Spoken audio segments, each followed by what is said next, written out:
Je suis presque sûre de ne pas me tromper si je vous dis que toutes les petites filles ont un jour rêvé de posséder sa longue chevelure. Personnage emblématique de l'univers des contes de fées, Réponse n'en demeure pas moins une princesse plutôt discrète. Et aujourd'hui, nous allons remédier à ça. Très chers internautes, je suis ravie de vous retrouver pour cet épisode 9 du Conte à l'écran, où l'on va parler coupe de cheveux, salade de saison et névrose maternelle.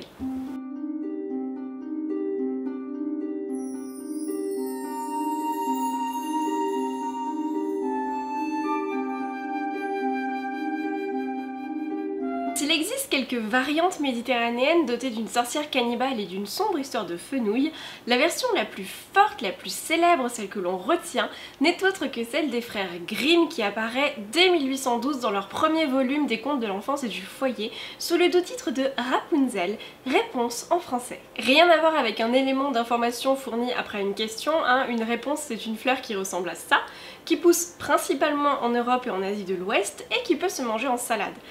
Alors vous allez me dire, quel rapport entre la princesse chevelue et la salade composée? Eh bien c'est élémentaire, mes très chers. Dans la version des frères Grimm, alors qu'elle est enceinte, la mère de celle qui deviendra Réponse est prise d'une envie folle et insatiable de manger les réponses qui poussent dans le jardin de la sorcière d'à côté. C'est pourquoi quand la sorcière prendra l'enfant, elle lui donnera le prénom de Réponse.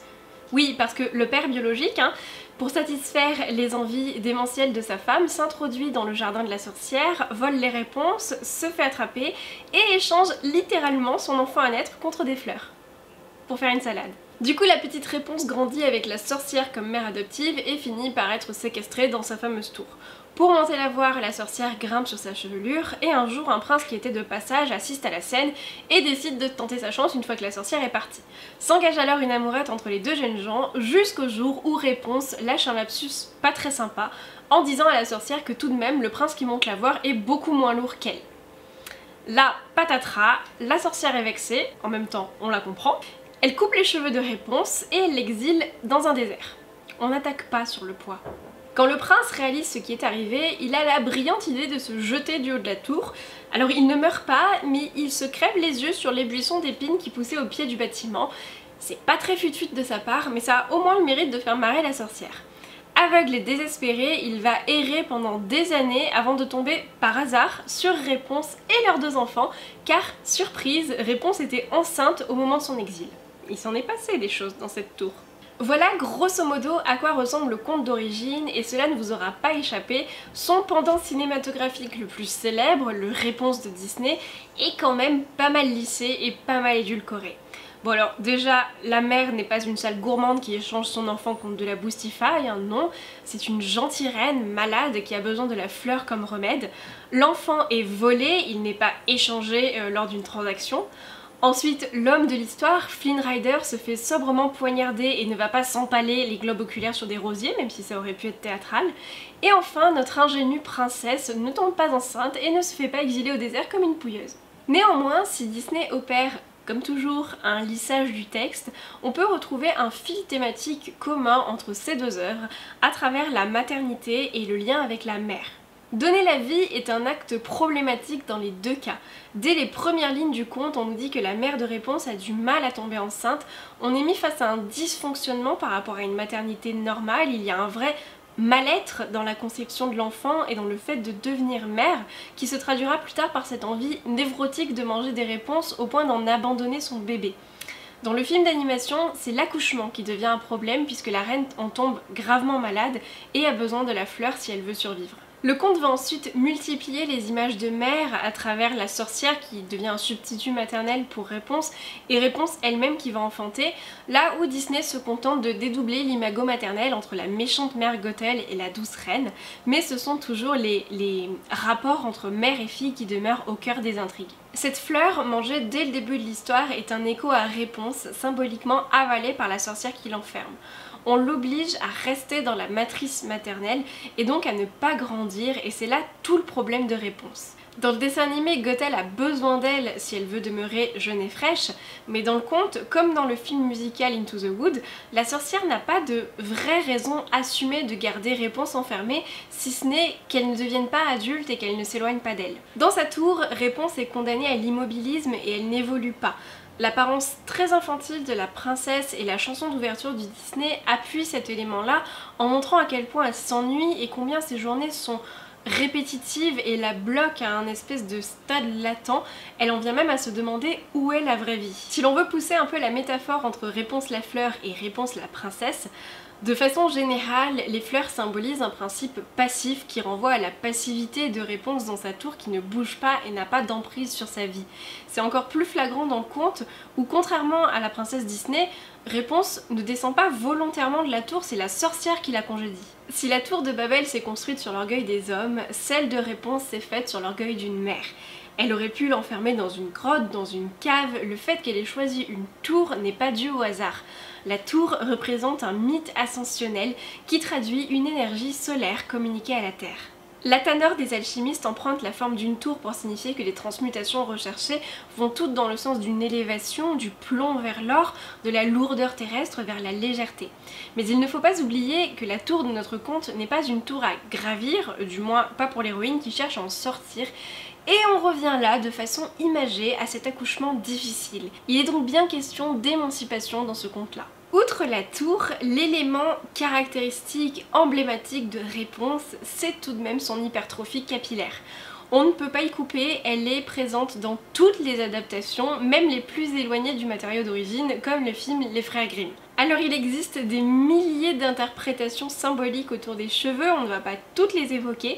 Je dirais simplement que les cheveux peuvent être liés à l'herbe, donc les cheveux de la terre, et qu'on retrouve encore une fois cette double idée d'ascension et de croissance. À mes yeux, cette anormalité des cheveux de Réponse, c'est sa sexualité bloquée par sa mère, puisque je rappelle que le moment où elle l'enferme correspond à son entrée dans la puberté, qui donc ne peut pas se développer et prend cette forme qui permet au prince de la rejoindre. Le prince et Réponse vont agir de façon assez immature tous les deux puisqu'ils se voient en catimini dans le dos de la sorcière. Réponse révèle son secret à travers un lapsus et ils vont devoir tous les deux traverser le désert au sens propre comme au figuré pour apprendre à être responsables d'eux-mêmes et donc atteindre un bonheur mature. D'ailleurs, Réponse, avant d'être envoyée en exil, se fait couper les cheveux, ce qui est quand même signe de pénitence. Avec cette imagerie de la chevelure, le conte soulève en finesse toute cette thématique qui tourne autour du corps et de son appropriation. Et ça, les gens qui ont travaillé aux adaptations l'ont bien saisi et l'ont surexploité. Dans toutes les adaptations que j'ai pu voir, d'ailleurs si vous en connaissez ou c'est pas le cas, mettez-moi les références en commentaire parce que ça m'intéresse, il est toujours question d'une beauté perdue ou en train de se perdre. Dans le Disney, Gothel a besoin de Réponse et de ses cheveux si elle veut demeurer jeune. Dans Into the Wood, le but ultime de la sorcière est de retrouver sa beauté perdue, qui d'ailleurs lui a été enlevée par sa propre mère, donc on est encore sur des rapports mère-fille.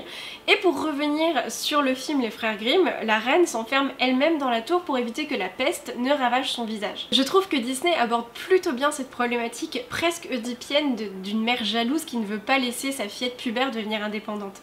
Réponse, c'est presque l'extension de Gothel, elle est dépositaire de sa beauté, de sa jeunesse, et Gothel refuse cette rivalité qui est représentée par la fleur et qui apparaît à la naissance de l'enfant. Elle refuse le passage à la génération suivante pour ne pas perdre son pouvoir de séduction. Par là, je trouve ça plutôt bien vu d'avoir intégré de façon significative des fleurs à la fois à l'intrigue et à l'univers visuel du film d'animation. Le symbolisme floral est souvent lié au caractère fugace de la beauté, parce qu'une fleur c'est joli mais ça fane. A titre d'exemple, Lanseo, qui est une divinité taoïste, est souvent représentée avec une corbeille de fleurs au bras, pour contraster avec son immortalité et évoquer la brièveté de la vie et de la beauté. Celle qui cherche à rester belle, c'est toujours la mère de substitution de Réponse, et c'est là où je trouve que les adaptations se laissent un peu aller à la facilité. On caractérise toujours cette sorcière comme l'antagoniste principale, comme la méchante de l'histoire. Mère Gothel est juste horrible, elle l'enlève Réponse, elle la séquestre, elle se fait passer pour sa propre mère juste pour pouvoir profiter de son pouvoir régénérant, et rien ne la sauve, rien ne vient nuancer cette méchanceté, au contraire on crée un contraste fort en dépeignant les parents de Réponse comme des êtres adorables et gentils. Même dans Into the Wood qui demeure relativement fidèle au conte originel, du moins dans sa manière de traiter l'histoire de Réponse, ne peut s'empêcher de faire de cette sorcière la coupable des problèmes oculaires du prince. Et coupable, c'est bien le mot parce que la sorcière, c'est la coupable idéale qui rassure tout le monde parce que grâce à elle, on peut très clairement identifier où est le mal, alors que cette question est beaucoup plus complexe dans le conte. Dans le texte, la sorcière désire Réponse plus que ses parents biologiques qui la cèdent contre une salade. On peut imaginer que la sorcière sauve l'enfant de parents irresponsables, elle la protège, Alors elle agit mal en la séquestrant dans une tour, mais cet acte-là n'apparaît pas comme foncièrement mauvais parce qu'il n'est pas motivé par de la méchanceté mais plutôt par de l'amour. Alors certes, c'est un amour qui est fou, erroné, égoïste, mais qui ne peut pas apparaître comme fondamentalement mauvais. Et d'ailleurs, quand la sorcière punit Réponse et l'envoie au désert, c'est ce qui va permettre à la princesse de grandir et d'atteindre le bonheur. Je trouve que dans ce conte-là, le personnage de la sorcière est particulièrement touchant et il est assez intéressant de voir comment elle a été réinterprétée au fil des adaptations. Réponse est un très joli conte, un peu complexe mais bien équilibré dans sa construction puisque la réponse volée retrouve sa liberté et l'égoïsme de la mère qui abandonne est contrebalancé par l'égoïsme de la mère qui ne veut pas laisser partir. C'est un conte sur le fait de devenir adulte et de s'émanciper par rapport à ses parents et personnellement c'est un sujet qui me touche. J'ai aussi parallèlement beaucoup d'affection pour les différentes adaptations que j'ai évoquées dans cette vidéo en dépit de leurs lacunes évidentes. Et voilà, il est déjà temps pour moi de vous quitter, mais avant j'ai quelques petites choses à vous dire. Déjà j'espère que ce retour des contes à l'écran un peu plus classique vous fait plaisir, en tout cas moi ça m'a fait énormément de bien de retravailler de cette façon là et de me remettre à parler de contes de fées parce que ça faisait quand même un petit moment que je l'avais plus fait. Ensuite j'espère que ma petite déco Noël ne vous a pas trop dérangé, j'ai pas vraiment le choix, je tourne comme ça et on n'avait pas d'autre endroit où mettre le sapin donc bon bah voilà c'est comme ça, on est dans une ambiance de Noël. Et enfin vous avez la possibilité de choisir le prochain conte qui sera traité dans le prochain épisode du conte à l'écran. Du coup je vous laisse faire toutes vos suggestions en commentaire et je pense que je choisirai le conte qui sera le plus ressorti au travers des commentaires. Évidemment essayez de choisir des contes que j'ai pas déjà fait, hein, sinon ben, c'est pas très intéressant. Si cette vidéo vous a plu, n'hésitez surtout pas à la partager, c'est important pour moi. Abonnez-vous si c'est pas déjà fait et que mon travail vous intéresse. Et je vous dis à très bientôt pour de prochaines vidéos en vous souhaitant de belles lectures et de merveilleuses découvertes.